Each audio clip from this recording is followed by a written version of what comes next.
Movie start होती है और हम कुछ फ्रेंड्स को स्विमिंग पूल में स्विमिंग करते देखते हैं। इन सभी में हमारा मेन कैरेक्टर मार्क भी मौजूद था।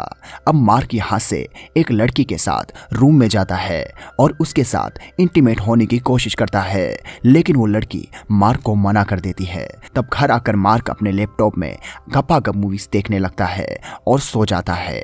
अगले दिन मार्क के रूम में उसकी मॉम आती है और कहती है, जल्दी से उठ जाओ, आज तुम्हारे अंकल अपनी गर्लफ्रेंड जीना के साथ यहाँ डिनर के लिए आने वाले हैं। अब हम मार्क को अपनी फैमिली के साथ डिनर करता हुआ देखते हैं, जहाँ जीना और मार्क के अंकल भी आ गए थे।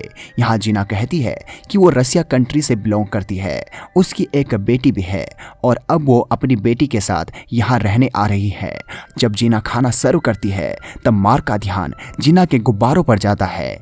अगले सीन में हम देखते हैं कि मार्क की बहन और उसकी मॉम जीना की ड्रेस के बारे में बात कर रहे थे।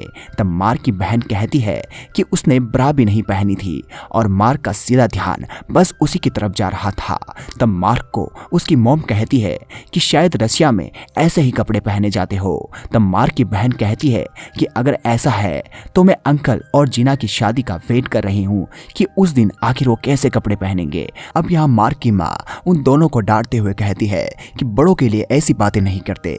कुछ देर में हम देखते हैं कि मार्क के सभी फैमिली मेंबर जीना को लेने एयरपोर्ट जाते हैं, क्योंकि जीना अपनी बेटी नताशा को रशिया लेने के लिए गई थी। जहां हम जीना की बेटी नताशा को देखते हैं। अब ये सभी घर आ जाते हैं। अब हम देखते हैं कि मार्क लोगों को ड्रग्स बेचने का काम करता था। कुछ देर में हम सभी फैमिली मेंबर्स को नाश्ता करते हुए देखते हैं। अब यहाँ मार्क के डैड उसे कहते हैं कि तुम्हारे अंकल ने तुम्हारे लिए एक कॉल सेंटर की जॉब ढूंढी है, तो तुम्हें अंकल की शादी के बाद इसे ज्वाइन करना होगा। अगले दिन जीना और मार्क के अंकल की शादी हो जाती है। अब सभी फैमिली मेंबर्स घर पर बैठकर सेलिब्रेट करते हैं, जहां मार्क की बहन वहां से उठकर कहीं जाने लगती है। तब जीना मार्क की मां से कहती है कि अच्छा हुआ तुम्हारा एक बेटा भी है। एक तरफ हम देखते हैं इन सभी से नताशा काफी ज्यादा बोर हो रही थी। तभी मार्क की मॉम उसे कहती है कि मार्क जाओ और नताशा को पूरा घर दिखाकर आओ। अब मार्क नताशा को घर दिखाने के लिए लेकर जाता है, जहां मार्क उसे अपने कमरे में लेकर आता है और नताशा कहती है कि आखिर तुम इस रूम में करते क्या हो, तुम यहाँ किसी लड़की को लेकर नहीं आते और तुम अभी तक वर्जिन हो। मार्क कहता है कि तुम सिर्फ 14 साल की हो, तुम्हें ये सब बातें नहीं करनी चाहिए। नताशा कहती है कि मुझे इन सब से फर्क नहीं पड़ता, मैंने कई लोगों के साथ घपाघप किया है और तुम चाहो तो मैं तुम्हारे साथ भी घपाघप कर सकती हूँ। मार्क कहता है कि तुम्हारी माँ ने मेरे अंकल से शादी की है, तो तुम मेरी कजिन हुई, मैं ये सब नहीं कर सकता। नताशा कहती है कि मैं इन सब रिश्तों को नहीं मानती। अब अगले दिन मार्क कॉल सेंटर की जॉब करने चला जाता है, जो उसके अंकल ने ढूंढी थी। मार्क को वो काम बिल्कुल भी पसंद नहीं आ रहा था। घर आने के बाद मार्क की मॉम उसके पास आती है और उसे काम के बारे में पूछती है, तो मार्क कहता है कि वो काम बहुत बोरिंग है और मैं ये नहीं कर सकता। उसकी मॉम उसे कहती है कि चलो मैं खुद तुम्हें एक नया काम देती हूँ, इसके बाद तुम्हें कोई भी काम नहीं करना पड़ेगा। वो कहती है कि नताशा तुम्हारे अंकल और जीना की शादी को लेकर बहुत ही अपसेट है, तुम यहाँ रहने में उनकी मदद करो, तुम दोनों लगभग सेम एज के हो, तुम्हें उसे कहीं घुमाने लेकर जाना चाहिए। मार्क अपनी मॉम की बात मान जाता है और अगले दिन नताशा के घर चला जाता है, जहाँ उसे नताशा की मॉम मिलती है, जो उसे कहती है नताशा हमेशा अकेले रहना पसंद करती है, लेकिन तुम उसे कहीं घुमाने लेकर जाओगे तो शायद वो लोगों से घुल मिल जाएगी। अब नताशा की मॉम मार्क को उसके कमरे में लेकर जाती है, जहाँ जीना कहती है कि ये देखो, मुझे ऐसे देख रही है जैसे मैं इसकी दुश्मन हूँ। जीना कहती है कि जो भी मैंने किया वो बस तुम्हारे लिए किया। अब नताशा वहां से गुस्सा होकर चली जाती है, जहां मार्क उसके पीछे जाता है। नताशा मार्क से कहती है कि उसे ये सिटी बिल्कुल भी पसंद नहीं है। अब ये दोनों घूमने के लिए निकल जाते हैं। मार्क नताशा को अपने दोस्त के घर लेकर जाता है, जहां ये दोनों थोड़ा नाश्ता करते हैं और वहां से निकल जाते हैं। रास्ते में मार्क कहता है कि मेरे दोस्त के डैड नहीं है और उसकी मॉम किसी और के साथ एक अलग कंट्री में रहती है। अब मार्क एक आदमी को ड्रग्स दे रहा था, तो ये सब नताशा देख रही थी। कुछ देर में नताशा घर जाने लगती है और कहती है कि कल मैं तुम्हारे घर आऊंगी। अब अगले दिन नताशा मार्क के घर आती है। अब ये दोनों बैठकर एक बुक पर डिस्कस करते हैं। कुछ देर में ये साइकिल पर घूमने निकल जाते हैं। वहां से आने के बाद नताशा मार्क की फैमिली के साथ डिनर करती है। अगले दिन फिर से नताशा मार्क के घर आती है, जहां ये दोनों बैठकर ड्रग्स लेने लगते हैं। ड्रग्स लेने के बाद नताशा मार्क का लैपटॉप चलाने लगती है। तभी लैपटॉप पर वही घपाघप वाली मूवीज चलने लगती है। मार्क उसे स्टॉप करने के लिए कहता है। तब नताशा कहती है कि रुको, मैं तुम्हें कुछ दिखाना चाहती हूँ। अब नताशा मार्क को अपनी कुछ बिना कपड़ों वाली फोटो दिखाती है और यहाँ मार्क से रुका नहीं जाता और ये दोनों यही घपाघप शुरू कर देते हैं। कुछ देर में नताशा कहती है कि मैं जब 12 साल की थी तब मैंने न्यूड शॉट करवाया था।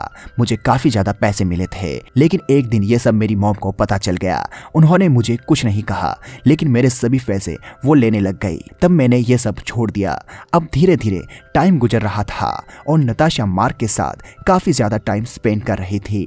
धीरे धीरे नताशा अब मार्क को पसंद करने लगी थी। एक दिन नताशा के फादर और मदर कहीं बाहर चले जाते हैं और नताशा मार्क के घर आती है।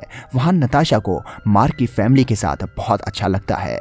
वो कुछ देर में मार्क से कहती है कि तुम्हारी किस्मत बहुत अच्छी है जो तुम एक नॉर्मल फैमिली में हो। मैं तुम्हारे साथ हमेशा रहना चाहती हूँ। वो मार्क को ये भी बताती है कि मेरी मॉम तुम्हारे अंकल को धोखा दे रही है। वो अब भी मेरे फादर यानी कि उनके एक्स हस्बैंड से बात करती है। उन्होंने सिर्फ पैसों के लिए तुम्हारे अंकल से शादी की है।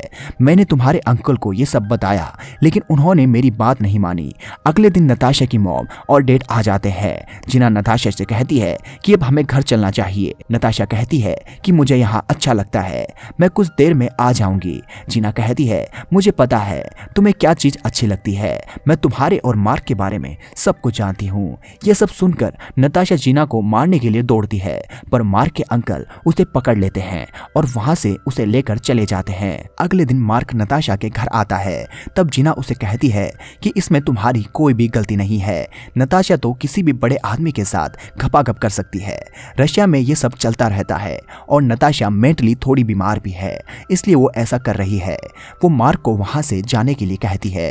अब रात को नताशा मार्क के घर आती है, जहां वो मार्क से कहती है कि मैंने अपना घर छोड़ दिया है और मेरी मॉम और तुम्हारे अंकल का रिश्ता भी टूट गया है, क्योंकि मेरी मॉम ने मुझे तुम्हारे अंकल के साथ घपाघप करते हुए देख लिया था। वो कहती है अब मैं घर वापस नहीं जा सकती, तुम मेरे साथ चलो। हम दोनों फ्लोरिडा भाग जाते हैं, वहां हम दोनों कुछ काम करेंगे और एक साथ खुश रहेंगे। अब मार्क नताशा को अपने घर के अंदर लेकर जाता है और उसे सुला देता है। अगले दिन मार्क नताशा को अपने स्टोर किए हुए कुछ पैसे देता है और कहता है कि तुम अब यहाँ से फ्लोरिडा चली जाओ। ये सुनकर नताशा बहुत ज्यादा दुखी हो जाती है और वहां से चली जाती है। अगले दिन मार्क के अंकल उसके घर आते हैं और सभी को बताते हैं कि उन्होंने जिना को डाइवोर्स दे दिया है। नताशा के चले जाने के बाद मार्क बहुत ज्यादा अपसेट हो गया था। उसका कहीं भी मन नहीं लग रहा था। वो बार बार बस नताशा के बारे में ही सोच रहा था। अगले दिन मार्क अपने दोस्त के घर जाता है। तभी वो वहां नताशा को देखता है। मार्क पूछता है कि ये यहाँ क्या कर रही है, ये तो फ्लोरिडा जाने वाली थी। उसका दोस्त कहता है ये बेचारी फ्लोरिडा कैसे जाएगी। वो कहता है कि तुम फिक्र मत करो, ये यहाँ एकदम सेफ रहेगी। अब मार्क वहां से गुस्सा होकर चला जाता है।